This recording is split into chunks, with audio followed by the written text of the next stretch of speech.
And now, from beyond our dimension, this is the JeffMara podcast. Here's Jeff. My guest is Ryan John, who had a near-death experience after a stabbing event, which we're going to talk about and more. Ryan, thanks for joining me and welcome. Hi, Jeff. Really good to see you. Well, Ryan, let's start on the day that this happened and go from there. Okay, so the year was 2020, and I was 21 years old.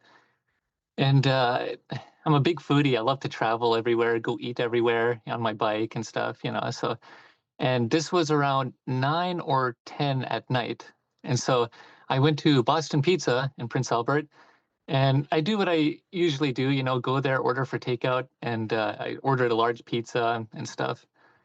Yeah, and so yeah, this is gonna get really graphic here. So um, I was sitting in a lobby area waiting for my food, and then during this time, Trent Fox, the person who did all this here, he was actually walking around town. He was walking around downtown, and he was drunk, and he was high on meth for 5 days at the time, no sleep or anything.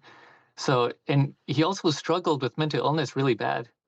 I might be undiagnosed schizophrenia or something. I mean, this guy was like really violent. He's hurt so many people and yet only served a little bit of time, like this.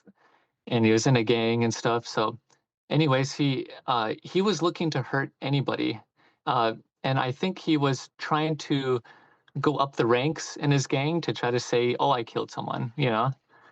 So I was waiting in the lobby area and I minded my own business. I went on my phone for a minute or whatever.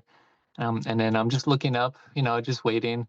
And then all of a sudden he sees me kind of at the door, and then he runs right at me full speed, and he pulls out a 4-inch hunting knife, and then he stabs me right in the back of the head right here.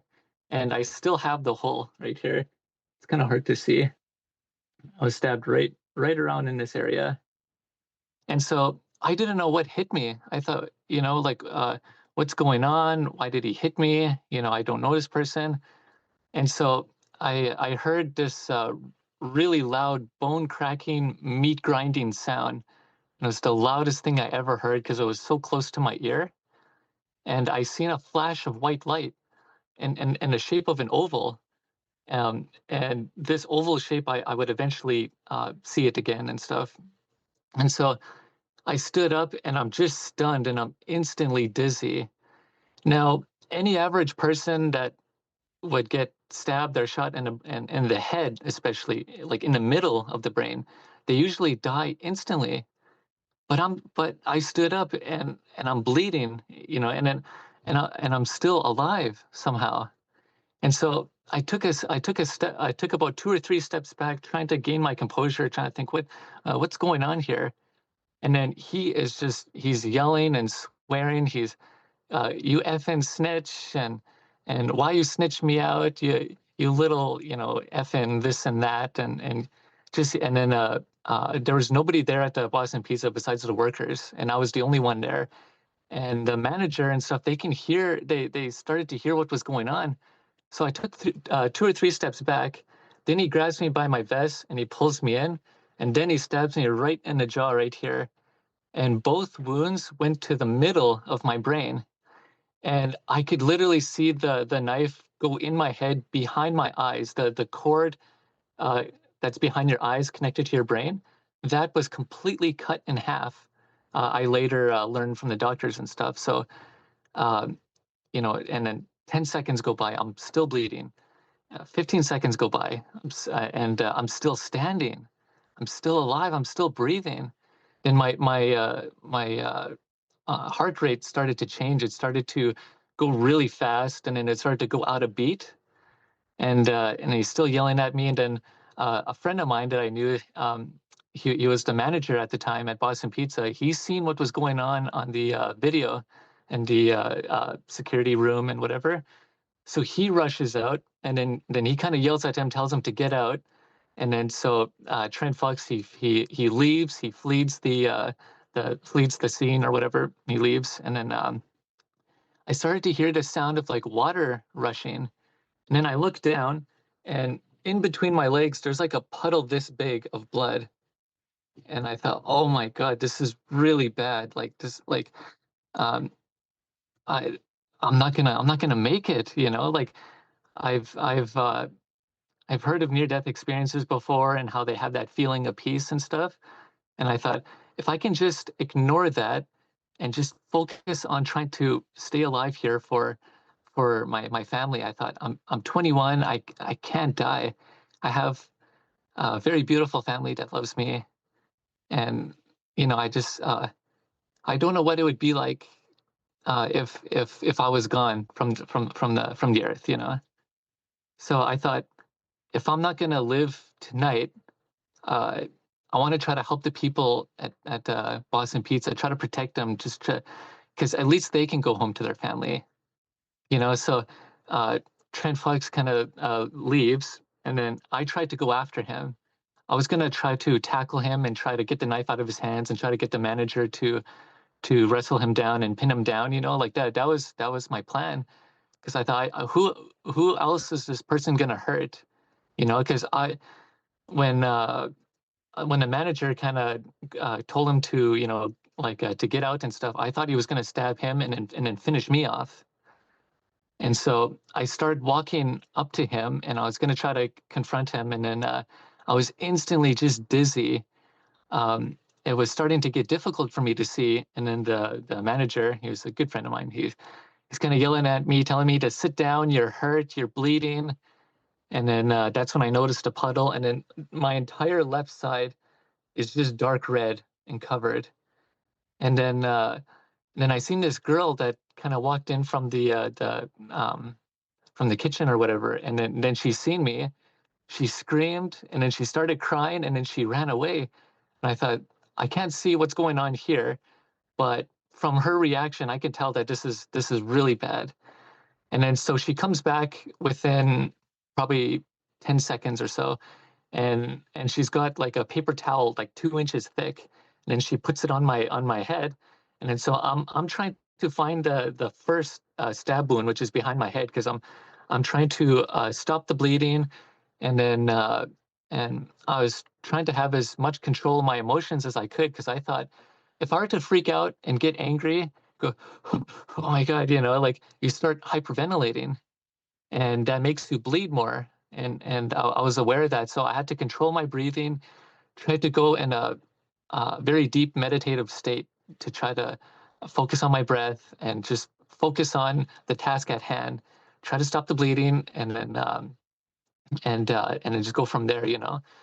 So the manager calls the cops, and I'm still bleeding, and then this girl, when she put that cloth on my, or that paper towel on my head, blood was dripping all the way down her arm, and she was shaking, and she was so terrified. And because she didn't know what was going to happen, for all she knew, she could have been hurt as well. So cops get called, and I thought, oh, cops! I don't like cops. I don't talk to them. I don't want to deal with them. But it's necessary though, because this is a violent crime, and there's blood everywhere, and everyone's gonna see it. So there's no way to stop what's going on. I felt like I didn't have enough control of what was going on. The only thing I had control was my breath, my emotions, and my thoughts. And so I thought, okay, I'm gonna try to live the best I can. About a minute has gone by. I'm still bleeding from my head, and I'm still standing. It's unheard of, like. So and it just so happens that there was a police truck that was right across the street at Burger King, and they got the call, and at the last minute, so they whip around the Burger King, and then they started searching in the parking lot, and then they found Trent Fox trying to steal one of the vehicles of the employees, and he had the knife in his hand, and it was full of blood and stuff. So they flashed their lights at him. They told him to freeze, drop the weapons, and they pointed their weapons at him. So he dropped the weapon, and he surrendered. And then meanwhile, the ambulance is on their way, and they're coming. and I'm starting to see red and blue flashing lights, and that was really messing with my mind. I just thought, oh, I don't want to talk to them. I don't know what's going on. I didn't know if it was my fault. I thought that there was someone from high school that was jealous of me and just wanted to kill me just because, like I have a lot of friends, I have a lot of family that love me, I have a good life, and some people don't like that. So, that's what I thought at the time. So I thought, okay, I'm just gonna keep quiet and then just try to focus on myself. And then so another 2 minutes go by, and then the ambulance truck shows up, and then there's like 6 or 7 police vehicles surrounding the whole area. And then so I start walking out the door, and then the workers are saying, do you need any help or anything? And they're walking with me, and I was holding my head. I said, no, I'm good. I'm okay. And I was the one trying to keep people calm. I was saying, I'm okay. It's not as bad as it is. And things are gonna be okay. It's just a very rough, a very rough night. I thought I'm not going home tonight. That's for sure. So I get into the ambulance, and then they got this long strip of gauze, and they're wrapping it around my head, like really tight, and then they're like, where's the second wound? And I said, I don't know. I used to have long hair right up to my shoulders, and it was really thick, and my hair was all messy and bloody and stuff. So I was trying to find where it was. So I'm holding my head, and I'm like, where is it? And as soon as I felt this stabbing pain, this sharp pain, I thought, oh, there it is. There's the hole. So I put my hand on it, and I never told this part to anybody but now, but I could feel the brain lobes and the cracked piece of skull and the back here. And so I'm hanging on to that. I'm like, okay, it's right here, it's right here. And so the uh, ambulance workers were trying to keep me calm, and I said, yeah, I'm good, I'm good. It's just, and then all of a sudden this peace just came to me, just overwhelming peace. And uh, and then I was still really hungry that time, and so the cop came into the ambulance truck, and then he says, "Hi, how you doing?" I said, "Oh, not too bad. Things are a little rough, And he says, "Do you know that person that did that to you?" I said, "No." Well, we caught him, and he's in a police vehicle right now. And I said, "Oh, good, good, thank you." And then I say to him, "Hey man, I'm still hungry. Can you do me a favor?" And he's like, "What's that?" "Can you bring my pizza to the hospital? I want to. I'm still like hungry here." And he was just stunned, because this is a cop that's been around for a long time, and he's seen a lot of trauma and people freaking out and crying. And here I am. I'm as calm as can be, and I'm telling him if he can bring my pizza to the hospital so I can eat it, not knowing that if I could eat, because my jaw I felt like it was instantly tilted to one side, but I was still able to talk, which is so crazy. And so he said, "Okay, I'll bring it to you." And then so I said, "Thank you." And then he slams the door right away, and then he kind of bangs on the door, and then the ambulance vehicle just takes off really fast. And and I was starting to get more and more dizzy, and then I felt like I was on a rocking boat, and it felt like a nice ride in a way. I was waving side to side, and because the ambulance vehicle was trying to get to the hospital, and they weren't hopeful I was going to make it. They've seen a lot of death and stabbings constantly, well, 4 to 5 stabbings a night. And this was during the COVID lockdowns, and this was the worst time to be at the hospital. COVID patients were left and right just showing up there, and the healthcare system was almost just falling apart. These workers were working 22, 23-hour shifts, like just crazy. So we're getting closer to the hospital, and this feeling of peace is starting to get stronger and stronger. And I thought, oh no, this means I'm dying. I don't want to go. I don't know where it's taking me, and if I see a white light, try to ignore it. Just try to focus on myself here. And then so the ambulance worker, she says, "Dude, do you want to call anybody? Do you want to call like your mother, your father?" And I said, "No, I don't want to worry them. I I don't want them to see me. Just right now for at least, you know. Um I didn't want anyone to see me, you know, like there were friends afterwards that gave me heck and say, why didn't you call me? I would have been there. I would have took care of it." And I said, "Yeah, just not the type to ask for help even when I need it, you know."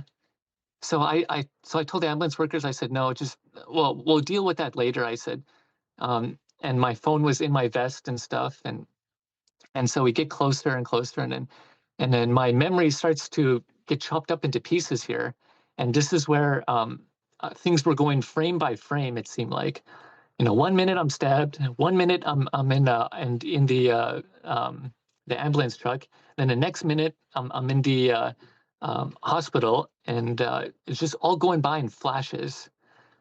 And so the my eyes were getting really sensitive to the light. I couldn't look up on the ceiling as it was starting to hurt my eye slots.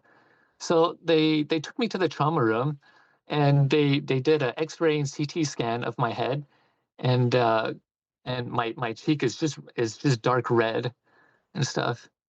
And so uh, they're asking me if I'm okay and stuff. I said I'm good. I'm good. Let's we'll just deal with, you know, the head injury here.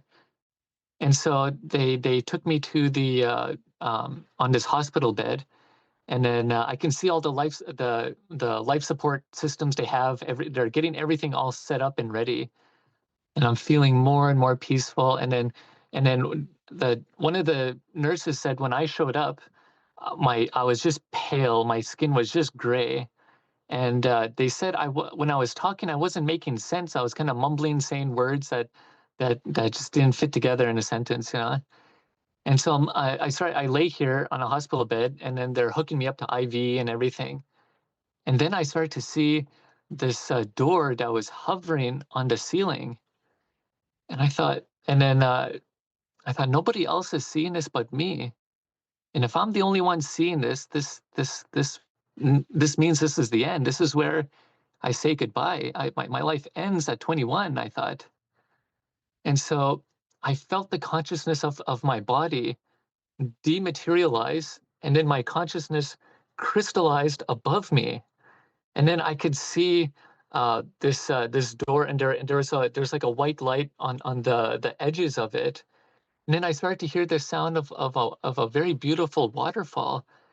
And at first I thought uh, that was my head bleeding, because, you know, when I got stabbed, I can hear the water, the not the water, the blood rushing in my head and stuff, and I can hear it, you know, from spraying out from here. There's like I used to have a 1-inch scar right here, and I can hear all the movement going on in there.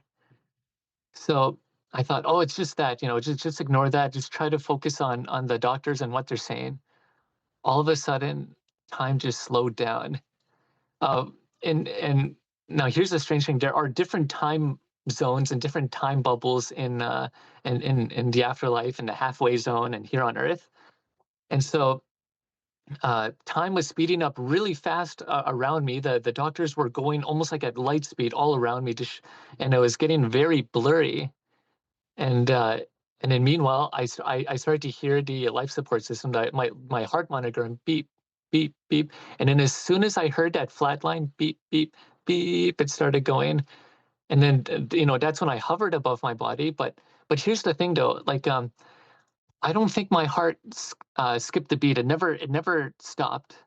You know, so I did not technically die because I was under intensive care. I was in the ICU, intensive care unit, and they right away got me hooked up to all this stuff. So my heart was still beating. Um, but nonetheless, the experience was just as profound as any other NDE. So I thought, you know, so I started hovering more and more, and then I turned around to look at my body one last time, and I can see them put the breathing tube down my throat, and then they're hooking up all these tubes to my head, and I had about 4 or 5 tubes draining 10 bags of blood from my head. and you can kind of see one scar right here, and this big one here, I'll explain that one later on. And some people ask me, "Wait, well, what's the meaning of your tattoo?" I say, "Oh, it's just so I can see better." I say. So, anyways, so I hovered more and more, and then I noticed the number 13 on the doorknob, and I thought that's strange. Why is that number appeared there?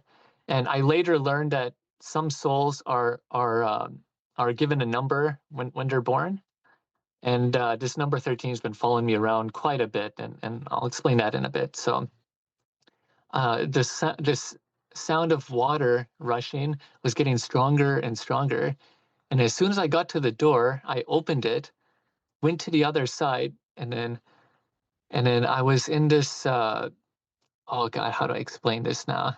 Um, I was in this like white room, and it was like a hallway in a way, and uh, they were almost like Vatican-like structures, but they were like quantum computer-like structures inside of it. These buildings were conscious, and there was like a huge dome going above me, and there's like a hallway, and I could see millions of light years ahead. When you die, you can see distances really far. There's no limit to it, because we're limited by our five senses to understand all this stuff, and so I started to see that waterfall, and I started to see plants and huge rocks, and it was flowing, and then I started seeing plants and that I've never seen before, and colors I've never seen before, and then those 6 or 7 beams of light that I talked about in my first YouTube video. I had 6 sessions of hypnosis, and I can now recognize who those beings were, and all of them were my family. And I don't want to name who they are, but I knew without a shadow of a doubt who they were, and they all were in their 20s and 30s. Um, and so I heard about that before, that you're at the preferred age you want to be when you're at your peak, I guess, of happiness or health or whatever. So they all greeted me, and I'm standing on this crystal-like structure below me, and I gave all of them a hug, and I was like, "Oh, it's so so nice to see you." And communication is instant. Like, I was able to tell them my whole life story and everything that happened to me just in an instant. And then it's like they understood it just like that. And I could see there was a white light inside each of them, and including me. And that was the energy of the soul or whatever. And so they said, Come on to the boat. We'll take you for a ride."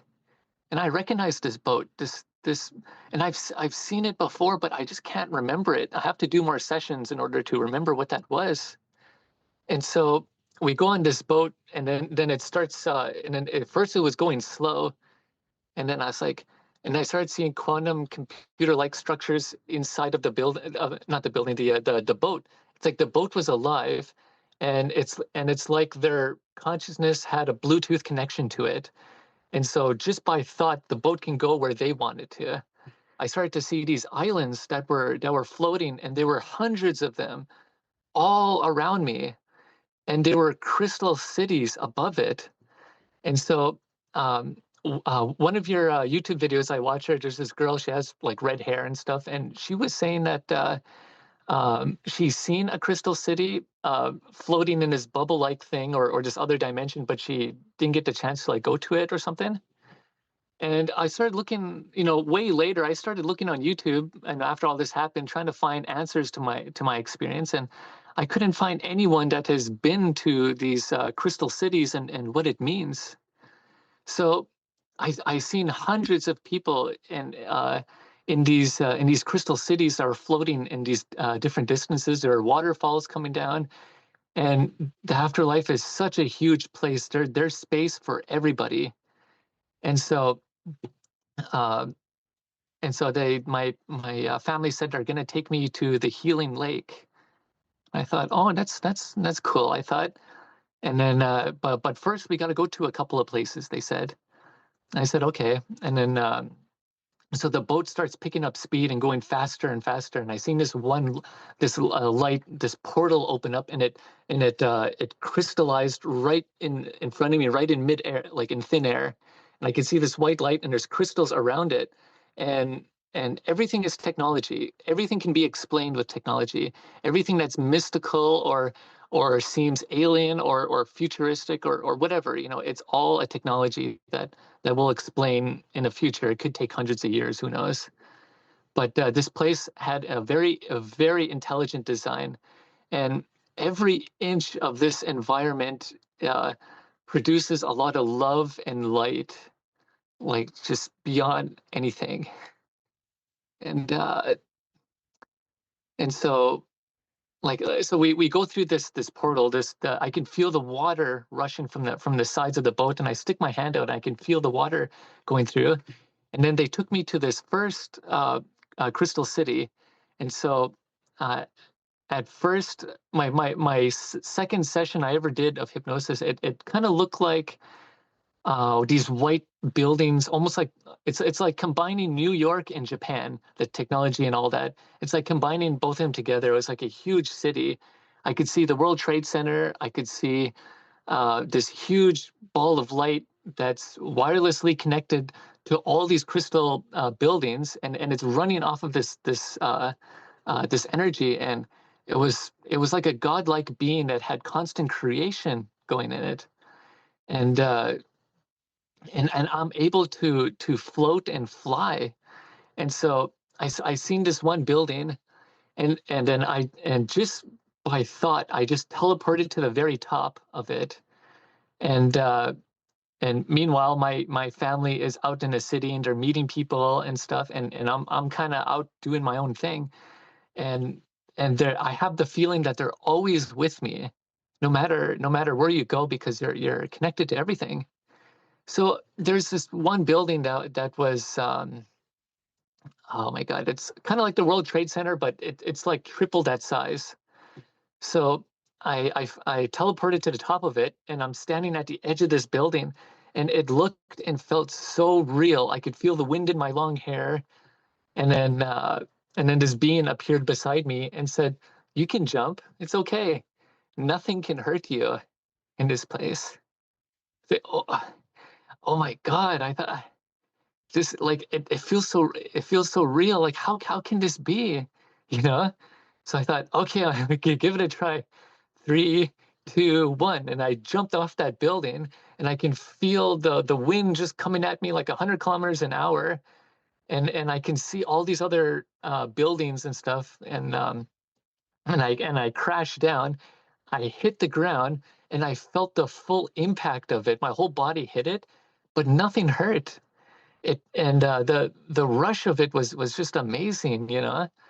And then one of my family members teleported down to the ground level and said, "You see, look, nothing can hurt you here." So I stood up, and I can see vehicles, old vintage vehicles from the 60s and 50s, driving by, and there were traffic lanes, and there were people walking by, people walking into these buildings. So I thought that was really cool. I thought, just everything has a purpose. Every soul is going to where they need to be, and they're all doing some kind of work. And I didn't know what was really going on. I thought, I wonder what is the meaning of all this.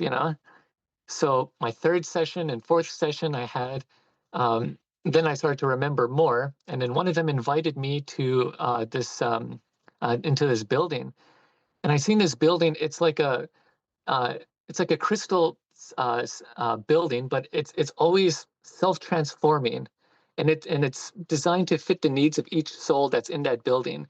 So whatever you can imagine in that space, the consciousness of the building will create it right in front of you, and the whole room can change.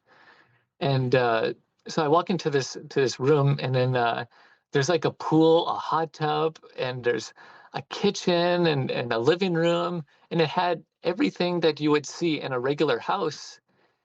And so there was this Hindu guy, and he was from India, and he passed away, and I felt like I knew him forever. He was like a close brother of mine, but I've never seen his face before in my life. And so this is where the idea of reincarnation and past lives and stuff like that started to occur to me. And so he said, yeah, we were, he told me, he said, hey, brother, how's it going? I'm like, brother? Like, what? So he gives me a hug, and then he's like, yeah, the guy introduced you to my family. And then I started to see his parents, seen his father and his mother had this little red dot in the middle. And I thought, oh, she's married to him and stuff. And so he's like, yeah, I got so many cool stuff to show you. It's such a nice place being here. He said this place is literally alive. The walls, the ceiling, and the ground of the crystals of this crystal building is humming and purring like it's alive. And so he takes me to his kitchen, and then he took these tools off the wall, and these are tools I've never seen before. And then he started cooking up something. And I seen this white light appear on this plate, and then he was doing something with his hands, and these tools were working with him. And then he made this. It was so strange. He made this waffle in the shape of like a building, and there is every fruit you can think of, and and uh, and even fruits I've never seen before, and colors I've never seen before. And then he says, "Hey, take a bite and stuff." So I took a bite of it, and I could taste every fruit that ever existed. And I could taste pineapple, and I'm allergic to pineapple. And I thought that was really nice. I thought that was cool. I got to taste that. And so he started taking me to these different rooms and stuff. And then he says, "Yeah, each room can lead you to a different portal, and you can go wherever you'd like," he said. "But we're always here with you." And I felt like I was 5 or 6 years old. It brought back that childlike innocence where everything is so big, everything is so new and pure, and you just want to explore everything like a child uh, at a carnival or something. It was like that, except it was 100 times better than anything you can ever think of. And so the days started going by with me being in a coma and stuff. And so doctors were telling my parents that if he lives, he won't see, he won't be able to walk, and he'll possibly be a vegetable for the rest of his life. So then my mother started getting people all around to start praying for me. Now during that time, she got thousands of people around the world praying for me from different countries. And during that time, I was on the other side, and then this guy took me to this. It looked like a hot tub, and there's a white light. It looked like a portal. And he said, "Jump in, it'll take you somewhere." So I jump in, and then I started swirling in it, and then I go down into it, and now I'm in a whole other dimension. I'm in this. I'm in space. There's lights all around me, and the thing about the afterlife is that you have full spherical vision. You can see up, down, left, right, back and forth, and I can see galaxies at really far distances, the Milky Way, the Andromeda Galaxy, all that stuff. It's all there. And so I'm in this water floating in space. And then I started seeing ancient Japanese symbols. I seen ancient Hindu symbols and Egyptian symbols, and every culture and every language you can think of, every symbol was there. And so as I'm floating in this lake, I seen this. It was like a quantum computer-like chandelier thing that was kind of coming down, and it was hovering above me. And so, and I s- and it started working. It was changing all different colors, and it was. I felt this movement in my body, and it was healing my body. And then a couple days go by. This is the eighth day of me being in a coma. And during that time when I was in a hospital, the doctors kept track of my head injury, and they were giving me CT scans and X-ray scans, and during that time they said, when there are a lot of people praying for me, my brain lobes were connecting back together like a puzzle piece, and the blood in my head started to disappear. My blood pressure was regulating back to normal. The blood was disappearing from my head, and things were just healing on its own. And the doctors were looking at this thinking, what the heck's going on? Like, this is impossible. His head is moving. So, and then they took these papers and they sent it to every doctor you can think of out there, all across America and Canada, saying, "We're are we looking at the same chart here? Like this goes against all medical science. Like there's no way this should be happening." So when my head was healing during that time, I could feel movement in my head, and then I started to see it was like purple, red, green, blue, yellow, orange from the top of my head to my spine. And I thought, I wonder what that could like what could that be, you know? And then I remember a friend of mine, he's from India and he's like a Hindu or a Sikh or something. And then he was explaining something about chakras. I'm not I'm not entirely familiar what that is, but it has to do with these energy light things that are in your body or whatever. So I seen these symbols kind of hovering above me, and some of them would flash those colors at the same time as this light was flashing in my body and making all this movement, and it felt really nice, like it was giving me like a head massage, but in the inside of my head, and I felt things were starting to come back together and stuff, and then so I tilt my head to the side, and then.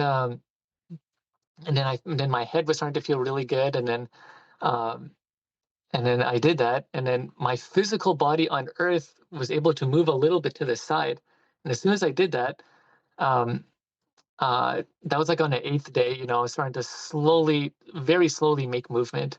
But at the very beginning, when I first got into my coma, the doctors told my parents and said, um, you know, there's two options you have. We can either take him off life support and he'll gently go on his way, or we can do an exploratory surgery that's got no promises, and he might not be the same.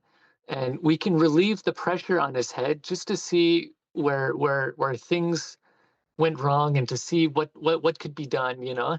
So what they did is they literally cut a quarter of my skull out of my head, starting from here all the way to my ear right here, and they open up this big flap right here, and they pulled it down and stuff, and then they can see all this mess in my head, and they're like, it's you know it's not looking good here, you know, but we'll see what we can do. So, you know, doctors were trying their best to control the bleeding and stuff, and then they wanted to relieve the pressure. So they had to kind of stitch me back up, and so I have all these scars and stitches and staples and stuff in my head. And they said, okay, he's stable, and he's slowly healing. So we don't know how long he's going to be in a coma, but we'll just see what happens, you know. And so my mother said, okay, I'm just gonna try to contact every friend that he knows and everyone that I know and see if prayer could do something with it. And I felt the presence of everyone who's ever prayed for me. I could feel the energy of the earth at the distance, and I could feel that there are hundreds of people that wanted me to come back. And and I was ready to go back anytime, you know, but I could see why that I had to stay at the time during those 13 days, because I was having to learn a lot of stuff. So I'm in this healing lake, and so I tilt to my side, and then I start to see this other soul, and I seen this soul. He had bigger chunks of like this black tar in his system, and then this machine was working fast, and it was that was hovering above him, and it was turning all these different things, and there was nobody there. It was just this really peaceful uh, uh, presence of almost like an angel, but it was like a biblically accurate angel. Those cherubims or whatever. It was like that, and it had like an eye in it and stuff, and it was constantly self transforming, and these were a healing machine run by AI assisted consciousness. And so I seen this one person, and he looked like he had a more rough life than me. I seen these huge chunks of these black tar thing, and I later found out that is negative energy, and that's all the trash and all the stuff they've been through in their life, and they brought with it they brought all that with them to the afterlife, and this machine is having to cleanse that from them and show them love, and showing them that they're okay and stuff. And then I seen this other soul that it was couple million light years away from this other area, and that I could see clear as day, like it's close to me. And and then he was just all black, just a black body. And then one of my spirit guides came up to me, and then I asked him, I said, why is he all covered in black? And he said, oh, he lived a really hard life. He was on a war planet. He was a Martian. A Martian? What do you mean? Oh, those are people who lived on Mars millions of years ago, and there was a lot of war and politics and pollution, and so I mean, look what happened to them, But Mars is just an empty place now, and so they had a really tough life, I guess, and those are the ones those are the ones where they came to the afterlife, and they had so much work that they had to do to learn about love and stuff. And I seen there was only very small little bits of black tar in me, and I thought, and it just wiped away. It just washed away on me, and then I at that moment I felt like it brought a piece of my childhood back. That childlike innocence you have when you're like 5 or 6 years old. It just brought that into me, and so and then I felt like a completely different person after that happened to me, and and then so my guides and stuff were telling me, we got some more stuff to see, but they weren't telling me where to go. You have free will to do whatever you want. So I'm in this water, and then the water feels really nice. My hair is flowing, and I feel like I just been healed. And some of these guys and I've seen in my past life and my current life and stuff. There's this one guy. He was like from India and stuff, and then he could see almost like this chakra thing in my body, and he's like, oh, looks like you're healed now. It's time to go to some new places, because I'm friends, like I have friends from India, like dozens of them, so I have a close connection with them, plus a lot of other people. I'm friends with everybody basically. So I flip over, and then in the water I could see different crystal cities, and then I started to float to it, and then I was told that some of these cities can only be granted to people who are at a really high spiritual level in their life, and there's different levels of it.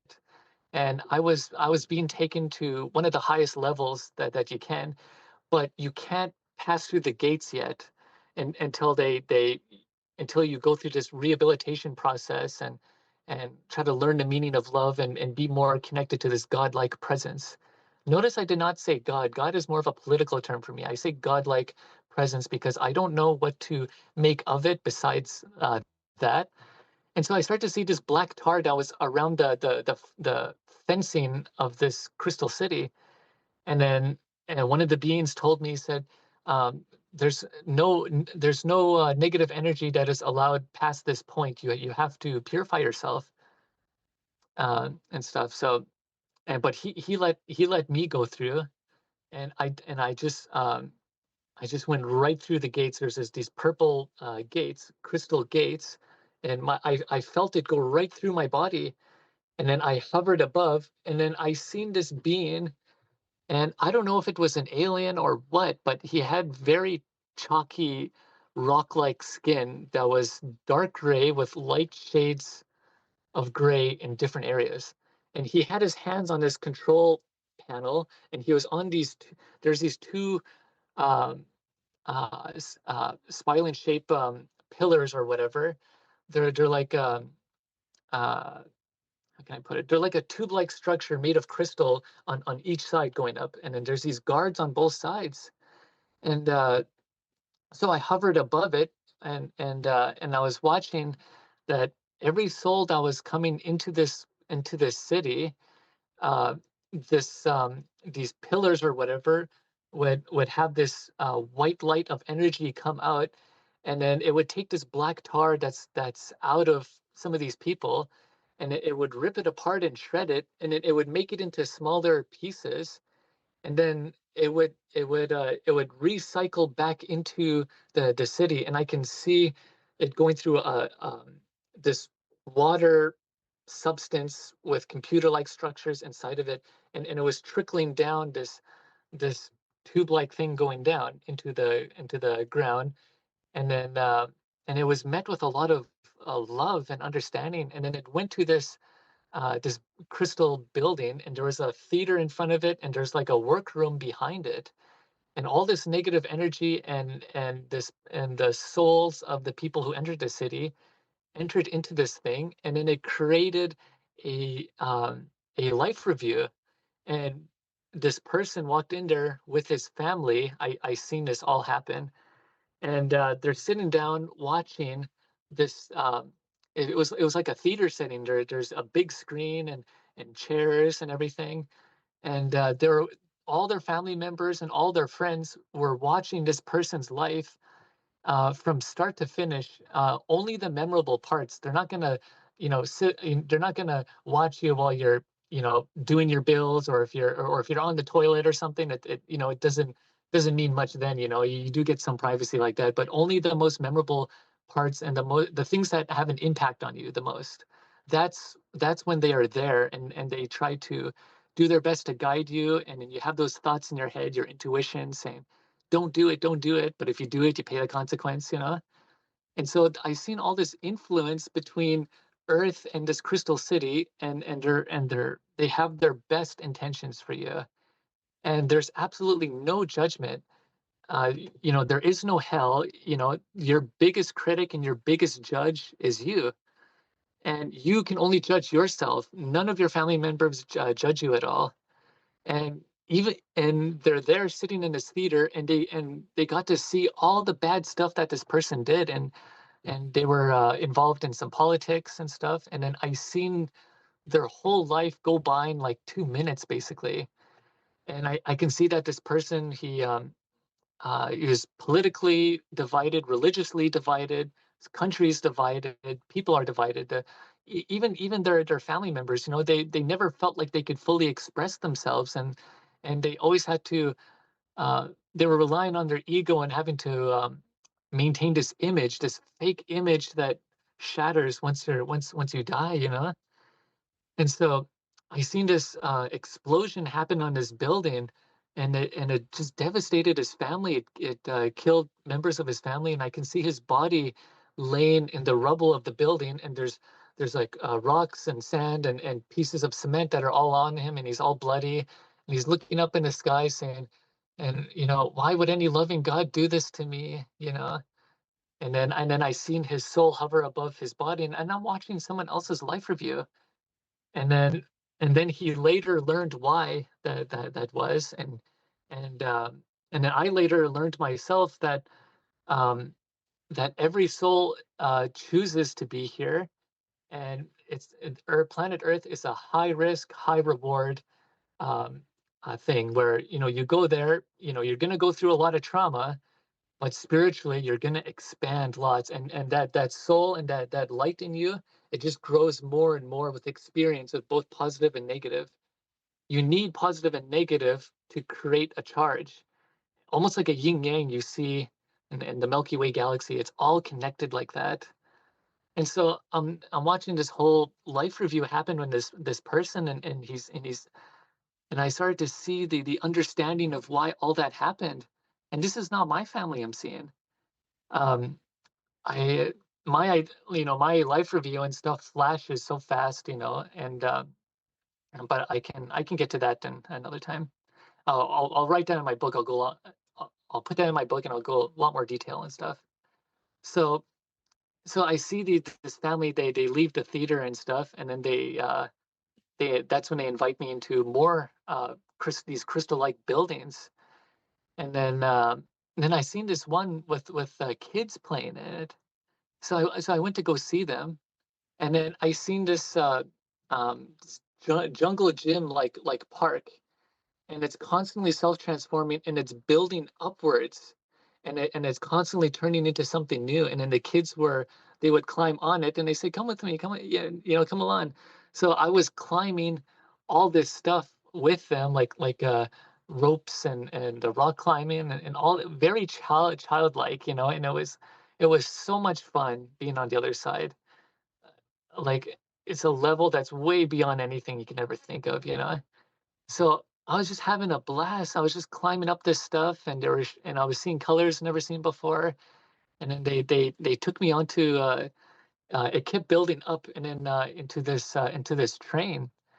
And this train it looked like a bullet train traveling throughout space, and I could see that, um, almost like you would see in traffic. There was these spaceships going by, and it looked futuristic, almost like Star Wars in a way. And they had their own lanes that they're going in. Even though they're going faster than light, there's rules and regulations to where they're going, and to each crystal city and stuff. And so, I'm seeing all this going on, and um, in this train, and I could see crystal cities out by the window, and different islands floating, and different planets at different distances. And so I started to see these angel-like beings, and they were wearing these white dresses, and then they were walking up and down the rows, and they were serving food to these people. And I seen this one black girl. She was sitting a couple tables ahead of me, and I could see the dreadlocks in her hair were just flowing. It's almost like her hair is like in water. It's constantly flowing. And whenever she would turn her head or look around, it would flow with it. It was the most beautiful thing I seen. And I seen all kinds of souls there. And then this train stretches out for about a light year distance. And then I focused in, and then I went to the very front, and then I started to see this pilot, and he had these pins and patches of wings, and all his lapel, and all on his white suit. And um, and he was yes, he was using his hands, but he was using his mind at the same time to control this thing. And I could feel the presence of the consciousness inside this train-like building. And so I started walking about halfway through, and I seen the door, and then my one of my family members, he opened the door, and I can feel this gush of wind just coming by really strong. And he says, "You want to fly?" I said, "Oh my God, I don't know. This is like, thousands, if not millions of feet up in the air, and I could see it all the way down." And he said, "It's okay, it's okay." And they kept telling me, "You're not going to be hurt. This is a place of absolute love. You can do anything."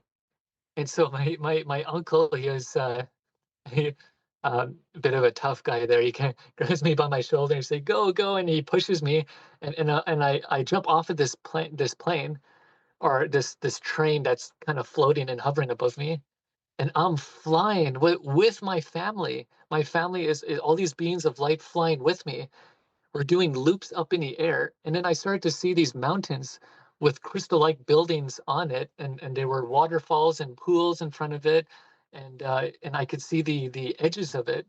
So I'm flying and flying, and then I crash right into this lake. And at the bottom of this lake, I seen what I can only describe as a galaxy snake. And it was millions of light years of a distance from its head to its tail. And there's some kind of spiritual significance behind seeing a snake. Not too sure what it is, but I'm sure your viewers will explain that. Might have to do with re, um, reincarnation, or something like that. I don't know. I'm not a um, uh, I haven't read enough into it. But anyways, I started to see these the patterns on the snake, and there were galaxies in it, and I could see a whole universe in the eyes of this snake. So I started swimming towards it, and then I started seeing like fish and plants I've never seen before.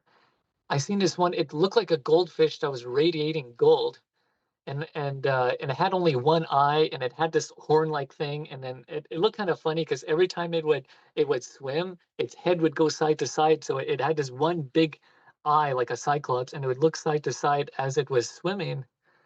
And I seen all kinds of underground creatures and crystal cities, and every extinct animal, plant, and bug exists. There's bugs on the other side, but they don't harm you. You don't fear them. It's not uncomfortable or anything. So I got close to this really ancient snake. It felt like it was millions of years old. So I grabbed onto its head, and it was almost like a saddle thing, like being on a horse in a way. And then this my family was behind me as well, and they were all on the snake. And as it was slithering in this underground, it went to another dimension, another portal, and I can see space, time, and light bending around this snake as it's going. It looks like a black hole where everything is getting sucked into it. It looked like that, but but when the snake would slither throughout space, uh, space-time would go back to normal after it would pass it, but everything just comes to a halt. Time and space and light. Every time the snake would come by, and it and there was multiple snakes going in. They were all in formation going into space.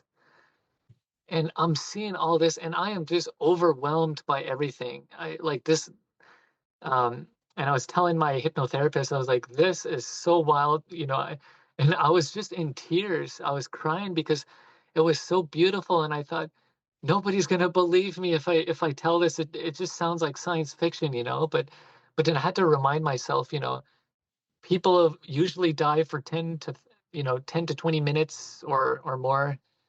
But I was in a coma for 13 days. So during those 13 days, I got full detail of what this uh, the purpose of this crystal city and why it exists, but I don't know who created it or when it was built or where it's at. But it's in this whole other dimension, and it's constantly here as well.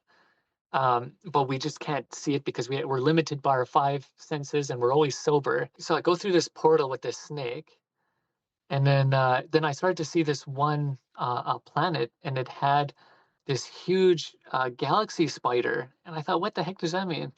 And it had this radiating light that came out of its behind, and it was leaving a trail of light and love on this planet that was just really dark. And so I'm seeing that happening, and these beings are working really hard to try to bring this understanding of negative and positive energy that is influenced in this world. And uh and so uh uh I don't know, I don't remember what happens when I wake up at that point, but all I know is that I was traveling through all these different places and stuff, and I'm still having to go through more hypnosis to remember exactly what it was like coming to my body, because I only have a split-second memory of traveling throughout space, and I'm just crash landing on Earth. I could see Earth coming at me really fast, and there's this white and blue stream of light behind me, and then I'm back right into my body. But I just know for a fact there was so much more that happened during that time, rehabilitation process, and learning how to, healing, and learning how to love, and the meaning of spirit and all that stuff. But I can't remember it all though. But there was so much more that happened during that. Ryan, thanks for sharing your experience with us. If we go back to the beginning, when you were first out of your body and you saw a door, did it look like a door in the room that was the door on the roof? It was like a wooden door that was almost like from the 1800s, and it had these paisley pattern art on it that was constantly kind of transforming, and it was constantly flowing like it was in water, hovering and floating and moving, basically. All right. You also mentioned that there is a halfway zone. What is the difference between the halfway zone and the afterlife? most people describe seeing a tunnel or a hallway, and what I learned is that that is the place where your spirit cord is connected to your physical body and the afterlife. And one thing I forgot to mention is that I got to see um, reincarnation and stuff, and I got to see this baby being born.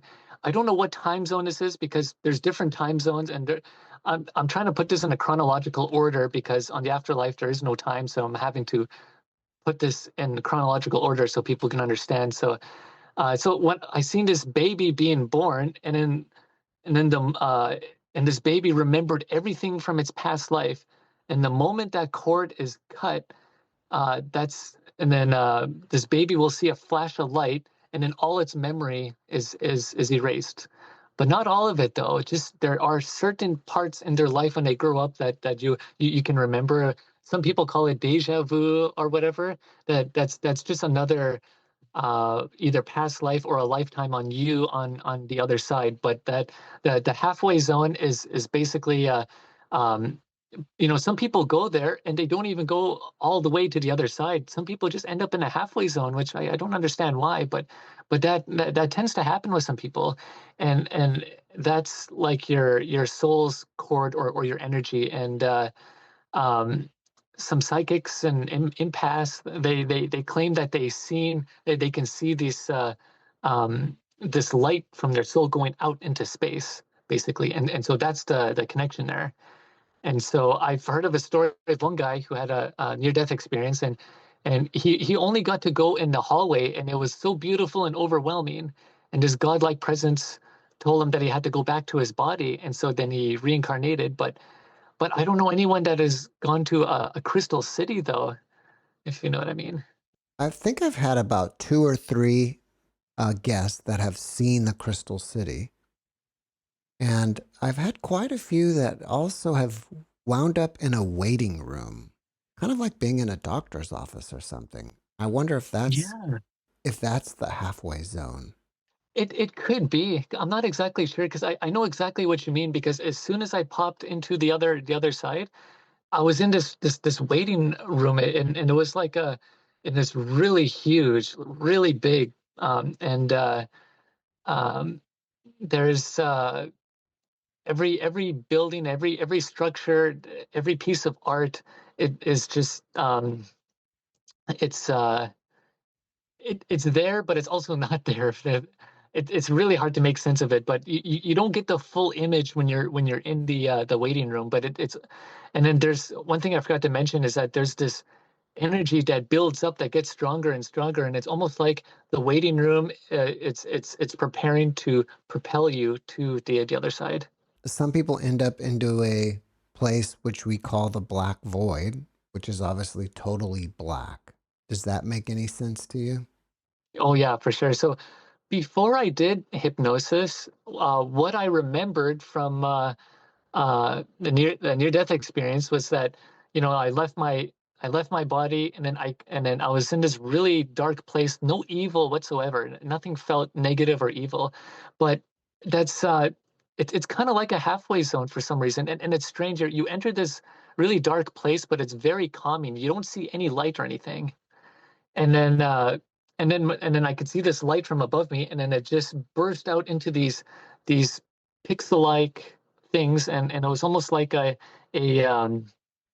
uh it had a piece of my life in each one basically, and my consciousness just spread out into the universe. But at the beginning, yeah, you are in this dark room, and then a light room, and then the tunnel, and then the other side, and all that just happens just simultaneously.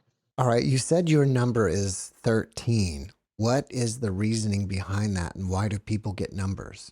I'm not too sure. Some souls are given a number when they come here. Uh, me. Oh my God! So like it's so.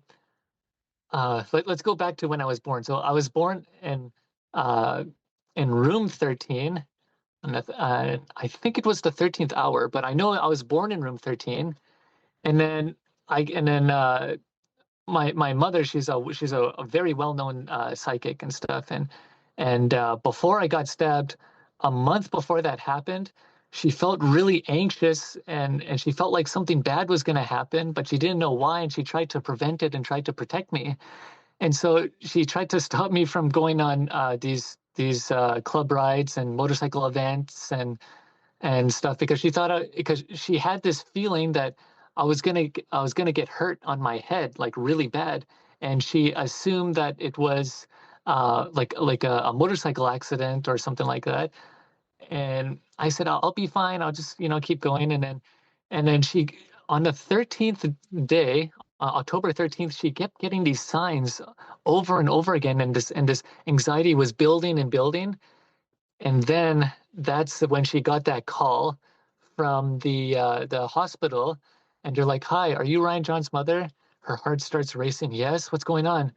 She's like, "Your son has just been injured really bad and he's at the hospital. And if you want to see him before we take him to a SARS helicopter, he's going to be leaving here in a couple minutes."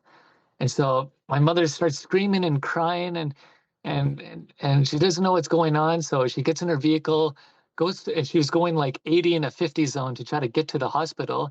The last time she's seen me there, they had me on a stretcher and they were hauling my body onto the STARS helicopter to take me to a different town in Saskatoon at the Royal University Hospital, and that's where I spent my time recovering. And then so she goes home, she starts packing up her stuff, and then she goes to the hospital. And because of the COVID restrictions, I couldn't have any of my friends or family see me. It was just my mother and father and stuff.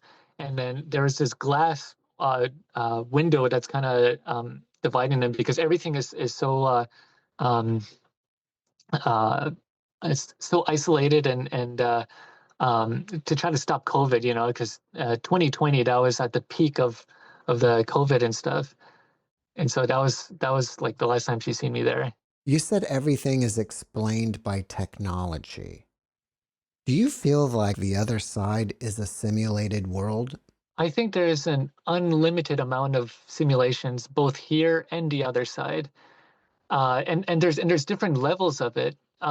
Here on Earth, we're on a very low vibration because there's a lot of negative energy that's has conflict with the positive energy that's constantly um, it's constantly trying to take Earth into um, different time zones in the future.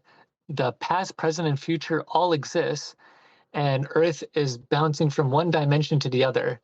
So what could have happened next year did happen, but it's in another time and in another time zone, its own dimension. And so that's what gives. I think that's what makes life so mysterious and it feels random, but it is being guided into a certain direction, and I think it's in a positive direction. Like this is the best time to be alive. You don't want to be around when you living in a primitive state or when Genghis Khan was around, like that was the worst time to be alive, I think. We have all this technology and nothing is ever new. Everything already exists and we're just remembering what already exists in the future.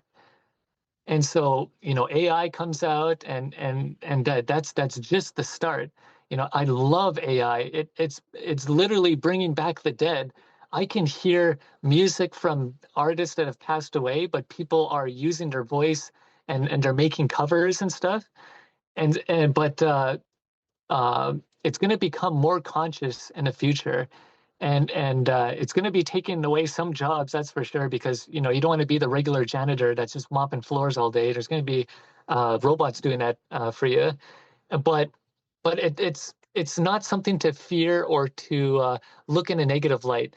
This technology, it comes from the other side, and it's all in us to remember, but it can only be expressed through different people to make it all happen, basically. It's not one person that created the internet. Like Elon Musk does not build rockets by himself. He has a whole team of people that build it.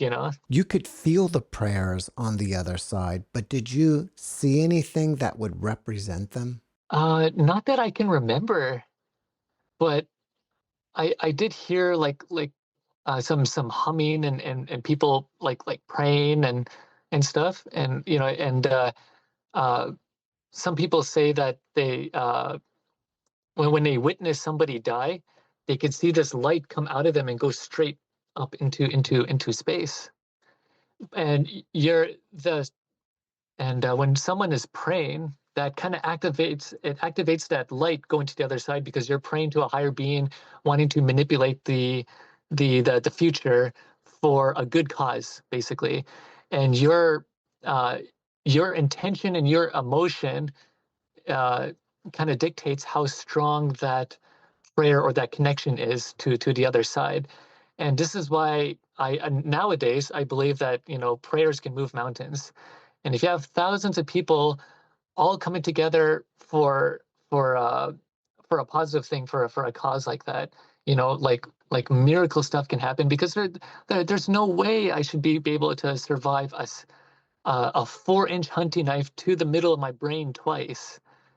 There should be no way I should survive that, but yet I did, and I have every bit of evidence you can think of, witnesses, video evidence, which I'm going to try to get released, DNA evidence, like bags of blood everywhere in that hospital. I mean the Boston Pizza, I meant to say. Um, and so what ended up happening was that the person who did that to me only got 4 years for that. Well, I'm going to change gears with you and talk a little bit about your custom clothes. Have you ever Oh, de- for sure. have you ever designed anything that represents your NDE into your clothes? I got something really cool that actually happened. So I have a couple of pictures of it. So uh, when I'm doing my patchwork and stuff, I was able to sew patches when I woke up from the coma, and the doctors thought that my coordination and hand-eye coordination would be like off, and it was for the first month. And in the photos I sent you, you're going to see one where I'm laying on a hospital bed. I got all this stuff hooked up to me, and then there's another one where I'm sitting down and I'm having lunch and I'm on my phone. I healed within a month, basically, and I was able to walk 13 laps around the whole head injury ward and stuff. Uh, and they took off everything, the nose fee, the tubes in my head, and everything. They had to pull that thing out of my head, which was like this long, and that was nasty, catheter and everything. And yeah. Did you design Uh, anything that represents your NDE in your patchwork or any of your clothing? No, not yet. I do plan on doing that with the RJ Custom Clothes. I'll eventually turn it into a business. Uh, and I can show you like some of the work I've done here, just really quick. Sure.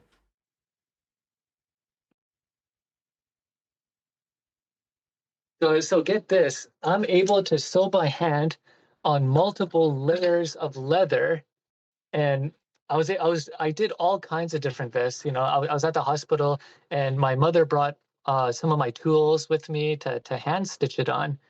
And I was able to sew this by hand in 2.5 hours. And look at the detail of all that. This is what the whole side looks like. Kind of hard to see. Yeah. So I do stuff like that for uh, motorcycle organizations and stuff like that. So I'm constantly working on something for someone, basically. Are most of your clothes motorcycle related? Yeah, it's more geared towards like riding and stuff like that. But I am looking to make it an official trademark brand and stuff. Like I want to have like a skull with its jaw tilted and two knives in the background, and then two letter C's in the background that say custom clothes. And so I love collecting pins and patches from Harley Owners Group and Harley Davidson shops. That's my passion.